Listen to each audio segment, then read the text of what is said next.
What's up, guys? Welcome to your 102nd Android tutorial for the new Boston. We're going to learn more about the async task and what methods it can use and when they get called for the most part. So first, before we get too confused, let's kind of move these brackets down. You guys want to have two brackets here, and then we're going to set up some more methods again within this load some stuff class. Now let's just kind of go in order how it's going to read it and which methods are going to get called when we use that execute. Again, here's where most of the meat is for this class, where we load the data and return something. But we also want to be able to receive it, whatever it's returning, and kind of maybe want to set up some variables. So the first thing that we're going to do is we're going to say protected protected void on pre-execute. And again, we can refer to whatever is being passed in, like a string, f, something like that. And within this method, we can, this is going to get called first for the most part, so we can set up some variables if we want. For the most part, we don't need to for this class, but just to show you guys, maybe leave a comment. Example of setting up variables, or setting up something. And we get that f, or that string, and we can just set that equal to whatever, and there we go. This won't really do anything for the most part, so it doesn't really matter.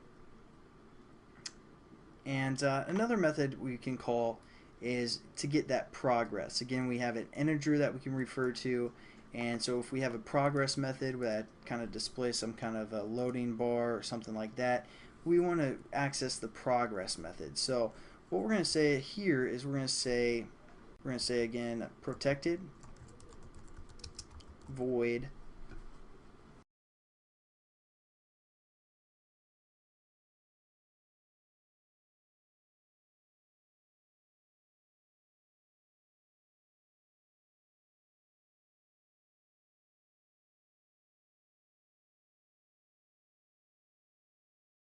on progress update, and it's going to take an integer, and we're going to call this integer array. I'm sorry.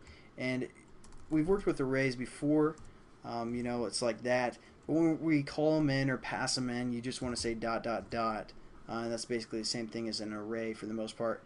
We're going to set this integer array equal to like progress or something like that is the name. And then again, we can, I don't know if I'm going to go through a progress bar or not. I might. If I do, it'll probably be the next tutorial. But then after that, we're going to say also one last statement that gets called after everything's completed, after we call a return method, whether it be our string that actually loaded or this null. The last method is going to be called protected, or it's going to be protected void on post execute, and we're just going to say a string as well, because again we're returning a string here. So we're going to say string result, which we're going to rename. Again, basically we're either going to get a return null, or if everything worked right, we're going to return that string that we loaded called collected.